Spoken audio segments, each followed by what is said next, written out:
Hello students, my name is Ketan Bharuka और ये चीज़ आपको याद हो गया होगा। आखिरी 5 दिन से लगातार बोल रहा हूँ।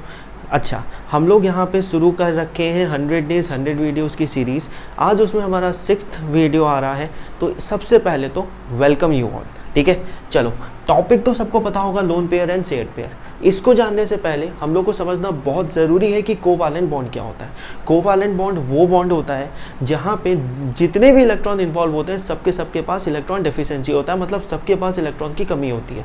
अगर इलेक्ट्रॉन का कमी होगा तो कोई एक एटम दूसरे एटम को इलेक्ट्रॉन नहीं दे सकता। मतलब बचा क्या उन लोग के पास ऑप्शन शेयरिंग का। मान लो तुम हो और तुम्हारा एक दोस्त है, तुम लेके गए केमिस्ट्री, वो लेके गया फिजिक्स, दोनों क्लास है स्कूल में। अब क्या करोगे, केमिस्ट्री वाले ने फिजिक्स को दिखा दिया, फिजिक्स वाले ने केमिस्ट्री को दिखा दिया, दोनों का काम हो गया। वही चीज़ इलेक्ट्रॉन यहाँ पे करते हैं। हाइड्रोजन ले लेते हैं, एक इलेक्ट्रॉन है इसके पास, दूसरा हाइड्रोजन ले लेते हैं, एक और इलेक्ट्रॉन है इसके पास। ठीक है, अब मेरे को बताओ, मैंने बीच में लिख दिया, इसी से समझ आ गया होगा हुआ क्या। हाइड्रोजन का एक ही सेल होता है तो उसे स्टेबल होने के लिए 2 इलेक्ट्रॉन चाहिए अपने आखिरी सेल में। तो ये हाइड्रोजन ने एक इलेक्ट्रॉन को किया कंट्रीब्यूट, इसने एक और को किया, दोनों के बीच में 2 इलेक्ट्रॉन आ गया, इससे हमारा दोनों हाइड्रोजन स्टेबल हो गए। तो यही प्रोसेस होता है फॉर्मेशन ऑफ कोवैलेंट बॉन्ड। और ये जो कोवैलेंट बॉन्ड फॉर्म होता है उसमें जो इलेक्ट्रॉन्स जो ये लोग यूज़ करते हैं कोवैलेंट बॉन्ड फॉर्म करने के लिए, उसी को बोलते हैं शेयर्ड पेयर। तो ये जो बीच में हम लोग को इलेक्ट्रॉन दिख रहे हैं, इन्हीं का नाम होगा शेयर्ड पेयर ऑफ इलेक्ट्रॉन्स। तो क्या हम लोग लिख सकते हैं, shared pair of electrons are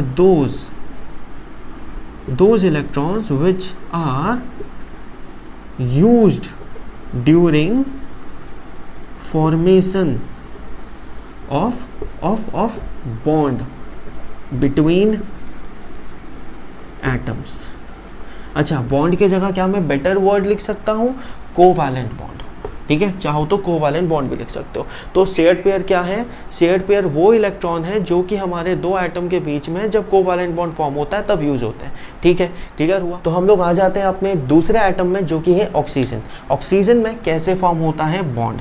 oxygen के आखिरी सेल में होते हैं 6 इलेक्ट्रॉन्स। तो ऑक्सीजन को स्टेबल होने के लिए चाहिए और 2 इलेक्ट्रॉन। कैसे बनेगा वो चलो देखते हैं।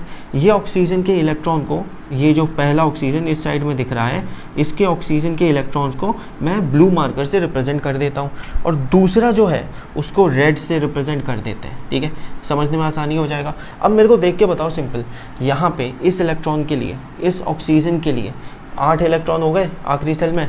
दूसरा ऑक्सीजन ले लेते हैं, उसके लिए भी 8 इलेक्ट्रॉन हो गए, दोनों स्टेबल हो गए। ठीक है, अब इनका बॉन्ड का स्ट्रक्चर बना देते हैं जल्दी से देखो बॉन्ड का स्ट्रक्चर क्लियर है। ऊपर में कहीं पे कुछ चमकती हुई चीज़ें दिख रही हैं, यही होते हैं लोन पेयर। क्या इन्होंने कोई बॉन्ड बनाने में पार्ट लिया, क्या इन्होंने कोई भी जगह में कुछ अपना यूटिलाइजेशन दिखाया, नहीं, कुछ नहीं, ये वही होते हैं। ये सोशल डिस्टेंसिंग मेंटेन करते हैं, सिंपल में जाओ तो ऐसे भी बोल सकते हो। सो लोन पेयर क्या है, lone pair are those electron which doesn't take part during the formation of covalent bond. ठीक है, they doesn't take part during formation of क्या कोवैलेंट बॉन्ड।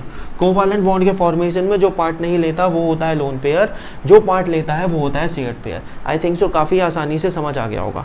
एक और एग्जांपल आखिरी वाला मैं बता देता हूँ। नाइट्रोजन ले लेते हैं, नाइट्रोजन के आखिरी सेल में होते हैं 5 इलेक्ट्रॉन, तो उनको दूसरे से चाहिए और तीन इलेक्ट्रॉन अपने आप को स्टेबल बनाने के लिए। स्ट्रक्चर बनाते हैं, देख लो स्ट्रक्चर क्लियरली समझ आया। स्ट्रक्चर 5 इलेक्ट्रॉन बन गए। ठीक है, दूसरा नाइट्रोजन रेड से बनाते हैं ताकि आसानी से समझ आएगा। अब प्रॉब्लम यह है कि रेड मार्कर चल नहीं रहा। ठीक है, कोई बात नहीं, एडजस्ट कर लो थोड़ा, तो समझ आ रहा है, अभी दिख रहा है। यहाँ पे हमारा कितने इलेक्ट्रॉन आपस में शेयर हुए इन दोनों के, जल्दी से देख के बताओ। 3 पेयर ऑफ इलेक्ट्रॉन शेयर हुए। ऐसा कुछ स्ट्रक्चर बना सकता हूँ मैं, ऐसा कुछ स्ट्रक्चर बना सकता हूँ मैं। ठीक है, ऊपर में जो दिख रहे हैं वो हमारे हो गए लोन पेयर, बीच में जो दिख रहे हैं वो हो गए शेयर्ड पेयर। ठीक है, कितनी बार एग्जाम में ऐसा भी क्वेश्चन आ जाता है, जो हमारा मॉलिक्यूल है, ये जो मॉलिक्यूल दिख रहा है, इसमें हमारे कितने लोन पेयर हैं, कितने शेयर्ड पेयर हैं। पहला तो आ जाओ ये हाइड्रोजन पे, कितने लोन पेयर, कितने शेयर्ड पेयर। शेयर्ड पेयर होगा 1, लोन पेयर होगा 0। समझ आया, क्योंकि कोई भी फ्री इलेक्ट्रॉन हम लोग को नहीं दिख रहा, सारे इलेक्ट्रॉन बॉन्ड बनाने में इन्वॉल्व हो गए। तो शेयर्ड पेयर 1, लोन पेयर 0। यहाँ पे अगर देखेंगे 2 डंडा दिख रहा है, 2 डंडा मतलब शेयर्ड पेयर कितना, शेयर्ड पेयर कितना 2, लोन पेयर कितना 4, 4 ऊपर में दिख रहे हैं लोन पेयर, सिंपल है एकदम, ठीक है।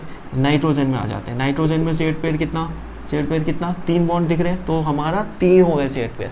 लोन पेयर कितना, अभी लोन पेयर ऊपर में 2 यहाँ पे इलेक्ट्रॉन चमकते हुए दिख रहे हैं, तो वो हो गए हमारे 2 लोन पेयर, ठीक है।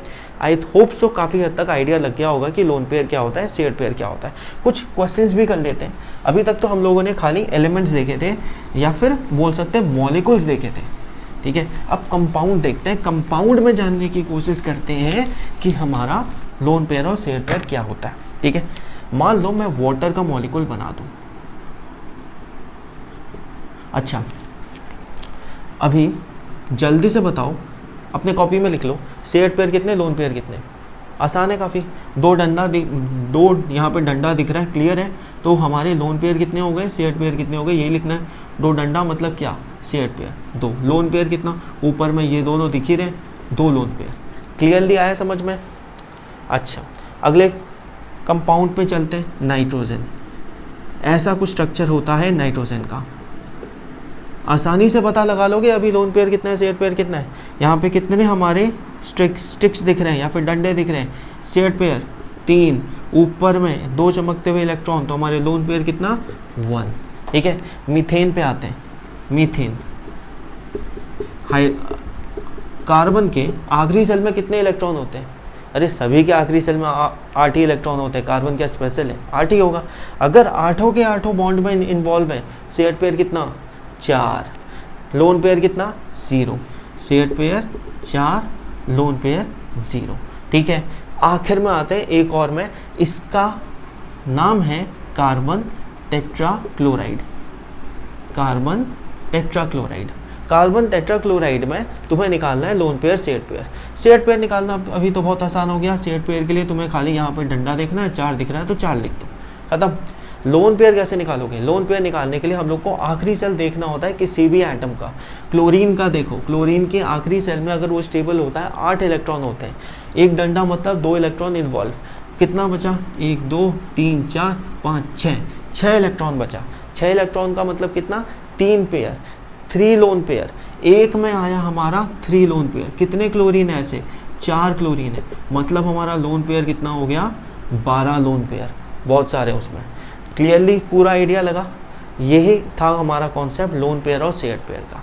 अब मैं थोड़ा सा और बता देता हूँ, सेट पेयर जो होता है उससे हम लोग का एक और चीज़ निकल के आता है, which is your polar covalent compound and non polar covalent compound.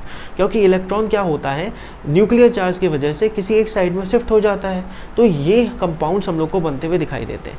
वहीं पे हमारा जो होता है लोन पेयर, उसके वजह से भी कुछ कंपाउंड्स फॉर्म होते हैं, या एक बॉन्ड फॉर्म होता है, जिस बॉन्ड का नाम है हमारा कोऑर्डिनेट बॉन्ड, और कंपाउंड का नाम है हमारा कोऑर्डिनेट कंपाउंड्स। हम लोग अगले वीडियो में देखने वाले हैं polar covalent compound and non polar covalent compound, तो अच्छे से तैयार रहना उस चीज़ के लिए।